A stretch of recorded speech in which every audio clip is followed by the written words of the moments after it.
I also want to ask you a little bit about communism, socialism in general. I don't think people in China knows what kind of organizations, or even probably don't know that there are communist parties in the United States.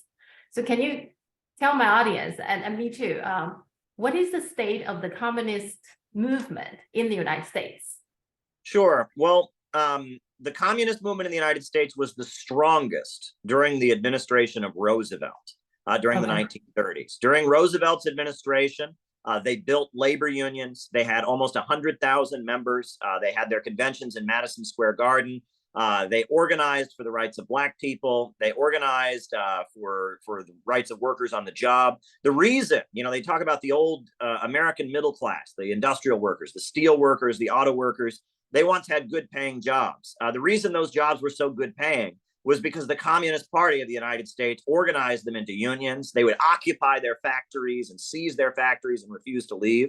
And because Roosevelt was the enemy of the Nazis and Adolf Hitler, Roosevelt made a strategic alliance with the Communist Party. There were people in the United States that wanted to overthrow Roosevelt, that thought Roosevelt was not strong enough. They wanted fascism in the United States. So Roosevelt was under an attack, and so he entered a strategic alliance with the Communist Party. And that enabled the Communist Party to have a lot of influence within his administration. Members of the Communist Party slept over at the White House, et cetera. And so that was kind of the strength of American communism. And during the Second World War, the Communist Party were some of the biggest supporters of the Second World War, and very, very supportive of Roosevelt and the American government against the Nazis. But after the Second World War, Roosevelt died, and many people think his death was very mysterious. It was very well timed because it was right as the war was ending. Roosevelt, who wanted to maintain friendship with the Soviet Union and other countries, he died. And then we got Harry Truman, who dropped the atomic bombs on Hiroshima and Nagasaki. And then he immediately started shifting the Democratic Party and the whole United States into the Cold War. And part of that was crushing the Communist Party. And thousands of communists were thrown into prison. It became illegal for the Communist Party to exist. The Communist Party was just all out crushed. And then after, we had what was called McCarthyism in the United States, which was just a huge crackdown on communism. The rallying cry of McCarthyism was, who lost China? And they argued that somehow the fact that China had had its revolution showed that there was too much communist influence in the American government. They said, who lost China? It was a huge crackdown. A lot of people were thrown in prison. There were some executions. They executed the Rosenbergs, and it was just a horrendous situation. But then after, members of the middle class, doctors and lawyers and some members of the middle class were using the anti-communism to target members of the American government. There were members of the American government that were accused of being communists. There was a member of Congress who committed suicide because his son was a homosexual, and they were going to publicize it. And that it became kind of the fight against communism turned into a fight among the American elite, where they were using the anti-communist hysteria against each other to the point that the American elite put a stop to it. And Stalin died. They wanted to negotiate with Khrushchev. So in 1956, Khrushchev gave his secret speech condemning Stalin. And that was a signal to the United States that Khrushchev was not going to oppose them. He wanted to negotiate. So after that secret speech was made, the Communist Party was re-legalized. The U.S. Supreme Court ruled in 1957 that it was legal to have a Communist Party in the United States as long as they did not advocate violence. And the Communist Party of the United States came back into existence. However, it was done with the full oversight of the FBI. The FBI, told them, you can have this office right here. Everything they did was completely monitored by the FBI. And the Communist Party came back into existence in the late 1950s as a completely FBI-controlled operation. Morris Childs, who was a member of the Communist Party's National Committee, received the Presidential Medal of Freedom from Ronald Reagan for his role reporting and controlling the Communist Party for the FBI.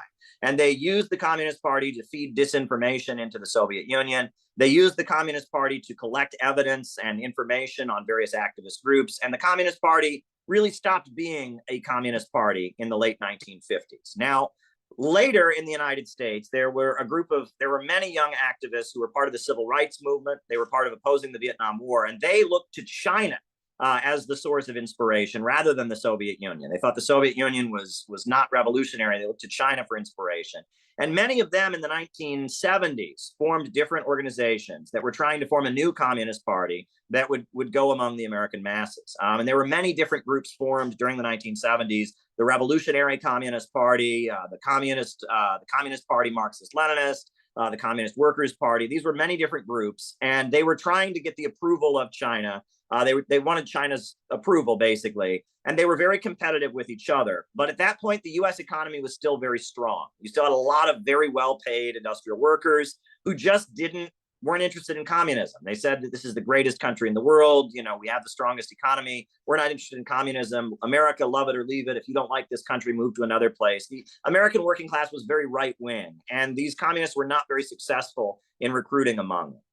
During the Carter administration, you saw the biggest economic downturn the USA had since the Great Depression. There was a big economic downturn. So these groups got very desperate, and they did very many illegal and desperate things. There was one group that challenged the Ku Klux Klan to a fight, and the Ku Klux Klan showed up and shot 5 of them. It was horrendous. It was called the Greensboro Massacre of 1979. There was another group that didn't like Deng Xiaoping. They thought China was abandoning communism. So when Deng Xiaoping came to the White House, they staged a violent demonstration outside the White House, and members of their organization took the little red book and ran at Deng Xiaoping in the White House. And there were all kinds of things that were going on. And it just became clear in like 1979, 1980, that these groups, they had no success. And so at that point, there was what you call the Great Retreat, where all these people that had spent maybe 10, 20 years organizing, they just said, we can't do it. It's not going to work. And they came up with a lot of theories that said that white Americans have too much privilege. They'll never be communists because they have too much of a comfortable lifestyle. They're labor aristocrats. And so instead, they got jobs in academia, and they wrote articles about identity politics and white privilege. Or else some of them they argued that only the black people are revolutionary, and they started organizing around police brutality and black issues, but they didn't want to organize among white Americans. Some of them worked for the Democratic Party and argued the Republicans are so dangerous, they're so warlike and militaristic and authoritarian. We just have to do everything we can to stop the Republicans. But really, in about 1980, that's when there was a big retreat from organizing the broad masses of the American people. And Marxists, they went to academia, they went to the Democratic Party, they went elsewhere. But a lot has happened since this time, right? I mean, 1980 was a really long time ago. Since then, the living standards among the US population have very significantly decreased. There's been a really big drop in the living standards and the life expectancy. And polls show that Americans are very interested in communism and socialism. So much so that Bernie Sanders, who was a candidate for president, he called himself a socialist. He said he believed in democratic socialism.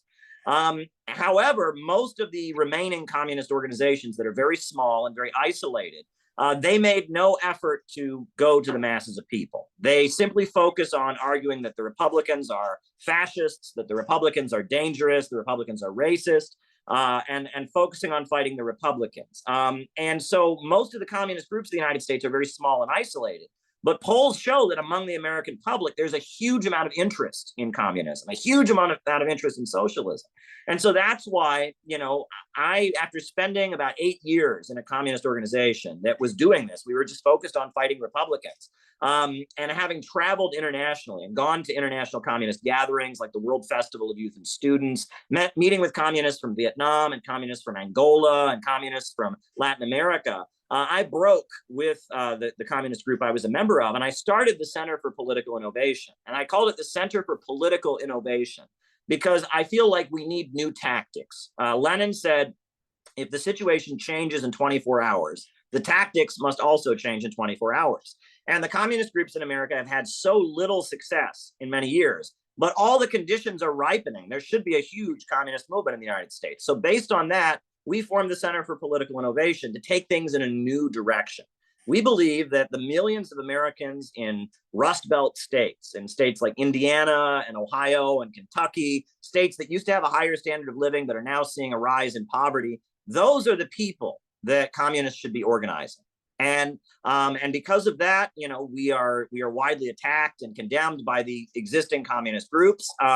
And many of those folks that are newly impoverished, they support Donald Trump because he says he wants to make America great again. He wants to make a higher living standard. Well, we don't support Donald Trump, but we think that those are the people that communists, if you're serious, that's who you should be talking to. I will never forget when I was a college student, I had a professor who had spent years, he lived in China and in Vietnam during the 1970s. He spoke both languages fluently. And I remember he one time said to me, you know, the American communists, they don't get it, Caleb. They don't understand what communism is about. And he said, if Mao were living in America right now, he would go to the poorest part of Appalachia and he would organize a George Washington Bible gun club. And I heard that and I was horrified. I'm like, what do you mean a George Washington Bible gun club? You know, Christianity is not revolutionary, and George Washington was a slave owner. He said, but you don't understand what communism means in the countries that actually have communism. It means you love your country, you love your history, and you're supporting the most impoverished people in fighting for their rights and lifting them up. That's what communism meant to Mao. That's what it meant to Stalin and Lenin. That's what it means to Fidel Castro. In the United States, it means something different. It's an expression of individuality, right? You don't like your parents, you don't like the government, you're alienated from society, so you paint your hair blue and you get a nose piercing and you start studying the enemy's ideology to rebel. That's what communism is for a lot of these people, and it's just simply an expression of social alienation. But in countries that actually have communism, like China or Vietnam or Cuba or other countries, it is something entirely different. It's about loving your community, loving your country, loving your people, and understanding the objective laws of history, dialectical and historical materialism, and applying them in order to change society and move toward eradicating poverty. Communism, when it really gets down to it, and this is what I think is so brilliant about Deng Xiaoping theory, is that Deng Xiaoping explained that communism is about growth. The basis of getting rid of inequality is abundance. And Marx makes that clear, that the point is to create so much wealth that the inequality among people breaks down, social hierarchies can break down, and people can live a free, comfortable life, from each according to their own ability, each according to their needs. But you can't do that in poverty. And that was what Deng Xiaoping very heroically called out the Gang of Four. They said you could achieve a higher stage in poverty. No, you can't. Objectively, the basis for eradicating inequality is eradicating scarcity. It's eradicating poverty. It's peace through development. And that's an essential part of Marxism and materialism. You can't create an equal society just by willing it. I just saying, oh, we're going to work, you know, we're just going to do it. It doesn't work that way. It has to be based on material conditions. And that's why China has been so successful in raising so many people out of poverty, because they understand this. And so based on that, you know, when Americans say they want to make America great again and they support Donald Trump, what they're saying is we want to have our life expectancy go up. We want to have better schools and better roads, and this country is falling apart. And we have an elite of bankers and monopolies that don't care about the American people. They only care about maintaining their super profits from all over the planet. And so now is the time that we should be going to average Americans and saying, you know, if you really want to make America a better country, you want to increase living standards, you ought to check out socialism. You ought to understand what Marx and Lenin. But the main thing to understand is that we have no interest in copying the Chinese model. We want to learn from China and study. But in China, you call your system socialism with Chinese characteristics. We want to develop a socialism with American characteristics. Yeah. We want to study Dr. Martin Luther King Jr. We want to study Abraham Lincoln. We want to study Harriet Tubman and Frederick Douglass. We want to study all the progressive people in American history and draw from our own traditions, our own history, and our own culture to develop a socialism for America, right? And again, this is people that are just feeling alienated from American society. They're not interested in that. They say, oh, you can't do that. Well, we're not in this because we feel alienated. We're in this because we are motivated by love. You know, Che Guevara said revolutionaries are motivated by great feelings of love. We are motivated by love. We love our people. We love our communities. We love our country. We are against racism. We want an America that's multiracial, Black, white, Arab, Asian, Latino. We're against any form of discrimination, et cetera. But we do love our country and we do love our people. And we see communism as an expression of that love. Yeah, actually, one of the biggest difference between China and the US is the Chinese government is never trying to push like a regime change or force the Chinese model into any other country. Whereas the United States want all the countries like adapt the US version of democracy or whatever, China has insisted many, many times that every country, you find your own way, right? That what is working for you. And we, China, we find our way. So don't tell us what we should do, which is the biggest difference. Now, what you just talked about, is that part of your book? Because I want to ask you about your book. Is that Yes. what it? Okay. I just want to tell you, I ordered your book. I haven't got it yet. So I haven't read it. So what can you tell? Okay. Can you tell us a little bit about what your book? Oh, sure. Well, I've been doing these live streams on YouTube for several years now. And there are a number of points that I continue to make that we've developed through research and such. And so I wrote this book, Where is America Going? Marxism, MAGA, and the Coming Revolution, to make really 4 points. The first point is that the crisis the United States is facing right now is because of the computer revolution.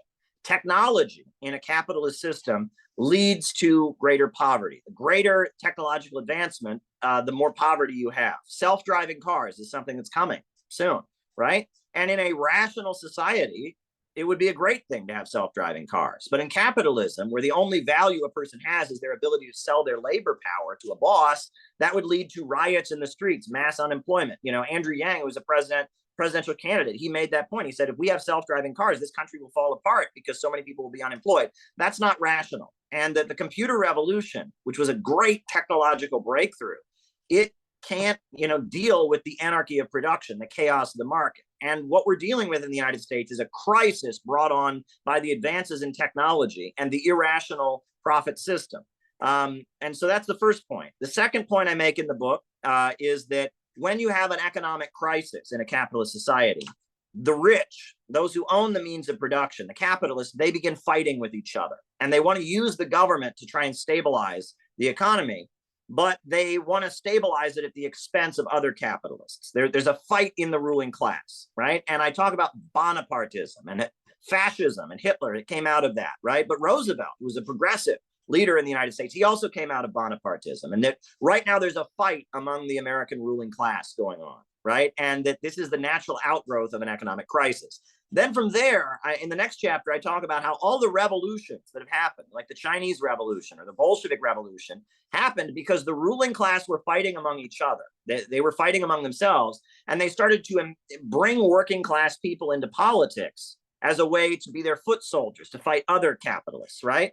And that creates an opening, and that successful revolutionary organizations may align with one section of the capitalist class against another, while building up their own forces. And I talk about this. I talk about these alliances. And so then in the final chapter, I talk about how in the United States, the economy is getting so bad and the elite are fighting so much among themselves that it's only a matter of time before the USA stops being a liberal, open society and becomes illiberal in some way. There's going to be some kind of Bonapartist maneuvering in the United States. And we saw that with Trump on January 6th. We're seeing that now with the Biden administration and the way they're suppressing dissidents and other things. The capitalists are fighting among themselves very intensely.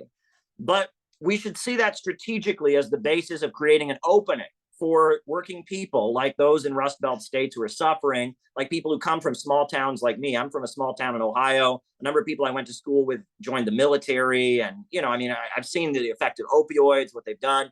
But this creates an opening for us to build a strategic alliance. And I talk about how on the Chinese flag, that big star stands for the Communist Party. But the 4 stars, that's the block of 4 classes that Mao created, which was the workers, the peasants, the small landowners, the middle peasants, and the national capitalists, right? And it was an alliance of different forces, but it was led by the communists with their proletarian ideology, right? And that what we need in America right now is we need an anti-monopoly coalition, because it's the big banks and it's the big corporations, the big oil companies. They're the ones that want to drive down living standards in the United States. They're the ones that want all-out war against Russia and China. And there is a lower level of capitalists in the United States who want the economy to get better again. There's all kinds of small business owners who have been devastated since the pandemic. And in addition to that, there's a lot of working class people who are suffering. We need to create a united front, a block of different classes to save America. And that should be the strategy right now, is building an anti-monopoly coalition. And that's really the focus of my book. And I draw extensively from economic research, from history, et cetera, to make these points. And I talk about the different factions among our elite who is supporting Trump, who is opposing him, who's supporting Biden, who is opposing him. Tulsi Gabbard, who I think is a very important figure. She comes out of the U.S. military, but she is one of the biggest critics of U.S. foreign policy, right? And I think she's very important. And the military is a really big part of the U.S. economy. And the military corporations, et cetera, while on the one hand, they obviously profit from war and militarism, on the other hand, they are tied in with this domestic U.S. economy that's shrinking. And now some of the most anti-war voices are coming out of the military. So that causes those of us who are anti-war, who are critical of the American government, we need to reorient how we think about the military, right? We need to understand that it could be the military and the sections of the U.S. economy that are tied to the military that could save the United States right now. And we need to think about how we can build alliances. And that's kind of what I talk about in the book. I apologize if I'm being long-winded. I know you probably have a lot of questions to get to. Maybe I'll try to give shorter answers. I'm sorry. No, it's fine. I mean, I like you to explain this thoroughly. Well, Okay.